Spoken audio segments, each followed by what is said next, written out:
बार missed call, blank call वगैरह आते होंगे, लेकिन क्या आपने कभी सोचा है कि इस मिस्ड कॉल से आपका खाता साफ हो सकता है? शायद नहीं सोचा होगा, लेकिन ऐसा हुआ है दिल्ली के एक शख्स के साथ, और उसका यह दावा है कि उसके पास कुछ मिस्ड कॉल आए और उसके खाते से 50 लाख रुपए उड़ गए। दिल्ली के एक सिक्योरिटी एजेंसी के निदेशक ने साइबर ठगी का यह अनोखा मामला दर्ज करवाया है। शख्स के मुताबिक कुछ दिन पहले उसे सुबह 7 बजे से पौने 9 बजे के बीच लगातार फोन पर मिस्ड कॉल्स और ब्लैंक कॉल्स आ रही थी। बार बार ऐसे होने पर शख्स ने फोन उठाया और हेलो हेलो करता रहा, लेकिन सामने से कोई आवाज नहीं आई। आखिर में उसने फोन कट कर दिया, लेकिन कुछ ही देर में पीड़ित के मोबाइल पर एक मैसेज आता है, जिससे उसे पता चलता है इसके खाते से 50 लाख रुपए उड़ा लिए गए हैं।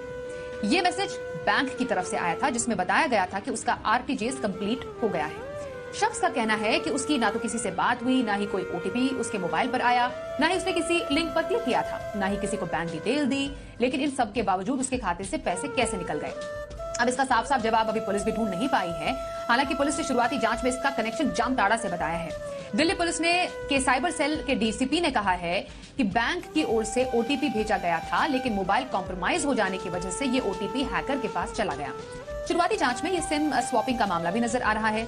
आपको बताएं कि सिम स्वैप या फिर सिम स्विच फ्रॉड में हैकर्स 2 फैक्टर ऑथेंटिफिकेशन और वेरिफिकेशन की खामियों का सहारा लेकर उसके सिम का डुप्लीकेट तैयार कर लेते हैं और फिर आपको चपत लगाते हैं। अब इस स्कैम के लिए हैकर्स आपके सिम प्रोवाइडर की मदद से आपको स्विचिंग के लिए मनाते हैं। अगर आप उसके झांसे में आ गए तो आपने सिम को एक्टिवेट कर दिया, तो डुप्लीकेट सिम के जरिए आपके फोन का कंट्रोल स्कैमर्स के पास पहुंच जाता है और फिर हैकर्स आपके फोन कॉल और टेक्स्ट को आसानी से हासिल कर लेता है। लेकिन आखिर में सवाल यही खड़ा होता है कि क्या सिर्फ मिस्ड कॉल और ब्लैंक कॉल के जरिए आपके साथ धोखाधड़ी की जा सकती है?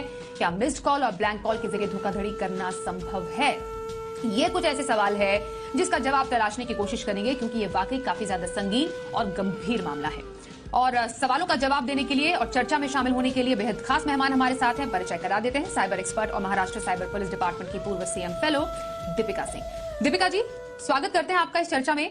प्राइमा फेसी अगर समझा जाए, ये जो मामला है कि इस शख्स के पास लगातार मिस्ड कॉल्स आते हैं, ब्लैंक कॉल्स आते हैं, ये फोन उठाते हैं, आगे से कोई जवाब नहीं देता। हम में से कई लोगों के साथ ऐसा होता है कि टेलीमार्केटिंग के कॉल्स हमारे पास दिन भर में आते रहते हैं और उसके बाद ये शख्स कहते हैं उनके खाते से 50 लाख रुपए उड़ जाते हैं जी। क्या ये संभव है? जी, तो यहाँ पे जब हमने ये रिपोर्ट पढ़ी, यहाँ पे ये स्टोरी पढ़ी, इसमें कुछ मिसिंग लूपहोल्स है जो मैं कवर करना चाहूंगी। पहले तो सिम स्वैपिंग या सिम क्लोनिंग तभी होता है जब जालसाज आपके नंबर को ब्लॉक करा देता है।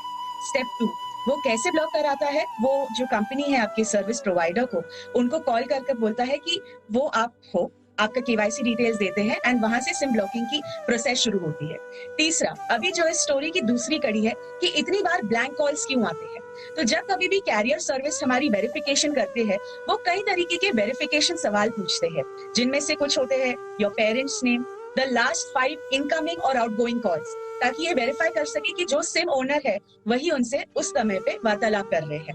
तो अगर इस कड़ी को हम उधर जोड़े कि ये जो आउटगोइंग कॉल्स है, ये जो मिस कॉल्स है, ये जालसाज इसके लिए करते हैं ताकि उनके पास वो डेटा रेडी हो, और जैसे ही ये पूरा प्रोसेस कंप्लीट हो जाता है, जो ओरिजिनल सिम कार्ड ओनर है उनका जो सिम कार्ड का नेटवर्क है वो पूर्ण शून्य चले जाता है काफी लंबे समय तक, एंड कभी कभार उन्हें यह भी नहीं मालूम होता कि वो सिम ब्लॉक हो चुका है और जालसाज के पास उस सिम का एक्सेस आ चुका है। वेरी स्कैरी और वेरी इंटरेस्टिंग दीपिका, क्योंकि आई एम श्योर हम में से कई लोग इसका शिकार भी हुए हैं और मालूम भी नहीं चलता। क्या कुछ क्यूज हैं, किसी तरीके से मालूम चल सकता है कि हम सिम स्वैपिंग का शिकार हुए हैं? और कहां पर बेसिकली आप कह रहे हैं कि जो जालसाज होता है वो आपके मोबाइल कंपनी को, आपके बेसिकली प्रोवाइडर, टेलीकॉम प्रोवाइडर को फोन करके आपकी डिटेल्स लेते हैं और उस तरीके से सिम स्वैपिंग होती है?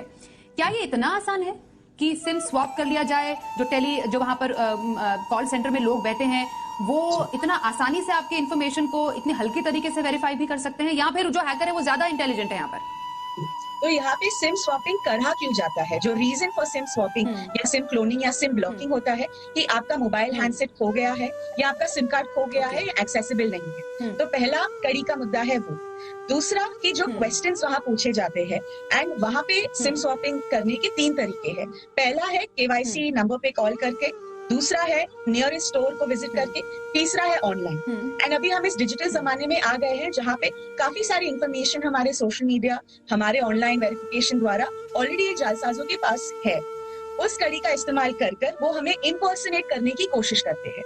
अभी जब भी ये फोन सर्विस कैरियर्स ने देखा है कि ऐसे मुद्दे आए हैं, उन्होंने कुछ वेरिफिकेशन टैब जरूर किए हैं, पर वो पूर्ण तरीके से शक्य नहीं, क्योंकि अगर वो लूपहोल्स नहीं होते तो ऐसे गलत लोगों के सिम ब्लॉक नहीं हो रहे होते। या अगर उन्होंने कोई एक एडिशनल लेयर ऑफ वेरिफिकेशन जैसे कि ईमेल पे ओटीपी, बिकॉज सिम कार्ड जब हम क्लोन करते हैं या ब्लॉक करवाते हैं उस सिम पे तो ओटीपी आ नहीं सकता, तो आपको वो एक ऑल्टरनेटिव नंबर पूछते हैं। अब ऑल्टरनेटिव नंबर तो किसी का भी हो सकता है, जालसाज तो अपना ही ऑल्टरनेटिव नंबर वहां देगा। तो अगर सिम कैरियर कंपनी एक एडिशनल वेरिफिकेशन लेयर यहाँ डाल दे, कई ऐसे केसेस बच सकते हैं। और दूसरा है, जहां तक डेटा की बात है, तो जो ये कॉन्ट्रैक्टर्स होते हैं, जो कॉल सेंटर्स एग्जीक्यूटिव्स होते हैं, इनकी अवेयरनेस में अभी आना प्रोग्रेस थोड़ा बाकी है, क्योंकि अगर हम देखा जाए उन्हें बेसिक से बेसिक ट्रेनिंग दी जाती है of what is suppose to be done as a KYC administrator. Security के पॉइंट ऑफ व्यू से उन्हें कोई अभी तक ट्यूशन या अवेयरनेस ट्रेनिंग नहीं की गई है, जो कि उन्हें होनी चाहिए कि डेटा कैसे वेरीफाई करे। अगर कुछ भी शक हो उस समय ही वो रिपोर्ट कर दे कि इस नंबर को ब्लॉक किया जा रहा है, या फिर ओरिजिनल ओनर के जो FNF फ्रेंड्स एंड फैमिली के हैं, बिकॉज आजकल सब फ्रेंड्स एंड फैमिली ग्रुप्स में लेते हैं, उन्हें कांटेक्ट करने की कोशिश की जाए ताकि यह घटना होने से बच सके। एक बात बताइए, सिम स्वैपिंग में क्या जो ओरिजिनल जिसका नंबर होता है या जिसका सिम होता है वो पूरी तरीके से क्या निष्क्रिय हो जाता है? और बेसिकली मानिए सिम स्वैप, हाँ ओके, सिम स्वैप अगर हो गया है तो बेसिकली जिसका नंबर है, जो ओनर है ओरिजिनल उस नंबर का, उसके पास किसी भी तरीके की कोई एक्टिविटी फोन पर नहीं होगी। मानिए उसके पास मैसेज नहीं आएंगे, नोटिफिकेशन नहीं आएंगे, शायद व्हाट्सएप मैसेज भी ना आए अगर मैं सही हूं तो क्या ये एक बहुत बड़ा सिग्नल हो सकता है किसी को समझने के लिए कि कुछ गड़बड़ है फोन में? क्योंकि अब तो ऐसा जमाना आ गया, हर एक मिनट में और या तो कम से कम आधे घंटे में 2-3 बार तो आपके व्हाट्सएप मैसेजेस या ईमेल्स के नोटिफिकेशन तो आते ही रहते हैं। तो अगर ऐसे कोई इंडिकेशंस किसी को मिल रहे हैं तो क्या ये संभव है कि सिम स्वैप हुआ हो? और अगर ऐसा हो जाता है तो सबसे पहला कदम किसी को क्या लेना चाहिए ये वेरीफाई करने के लिए? जी, तो पहला ये है कि अगर सिम ब्लॉक हुआ है तो जैसे हमने बोला वो पूर्ण नंबर जीरो सर्विस पे चला जाता है। जो हमें 4 वर्टिकल लाइंस दिखती है वो कंप्लीटली जीरो हो जाती है कई लंबे समय तक। कभी कभार हम यह सोचते हैं कि शायद हम आउट ऑफ नेटवर्क हो, बट कभी भी हम आउट ऑफ नेटवर्क कई घंटों के लिए नहीं रह सकते।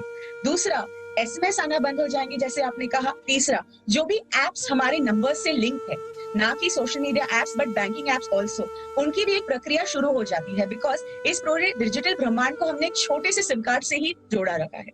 वही सिम कार्ड अगर कोई आपसे ले ले तो आप इस डिजिटल ब्रह्मांड को किस एपिसेंटर से कनेक्ट करेंगे? तो यही हमें एक देखने की यहाँ पे संभावना है कि अगर ऐसी कोई घटना हो तो पहला चीज है कि जैसे आप आउट ऑफ सर्विस महसूस करें, आप अपने फोन कैरियर सर्विस प्रोवाइडर को फोन करें उनके कॉल सेंटर नंबर्स पे from the verified website. Because यहाँ ऐसे ना हो कि आप अपने कैरियर सर्विस प्रोवाइडर का सर्च करें नंबर और वहां से भी आप किसी और दूसरे जालसाज की झांसे में आ जाए। वेरीफाइड वेबसाइट या नियरेस्ट स्टोर जाकर आप उन्हें बोले कि तुरंत ही आपका जो सिम कार्ड कोई जो दूसरा जालसाज यूज कर रहा है वो ब्लॉक किया जाए और आपकी KYC वेरीफाई करके वो सिम कार्ड तुरंत से तुरंत आपके पास रिस्टोर किया जाए।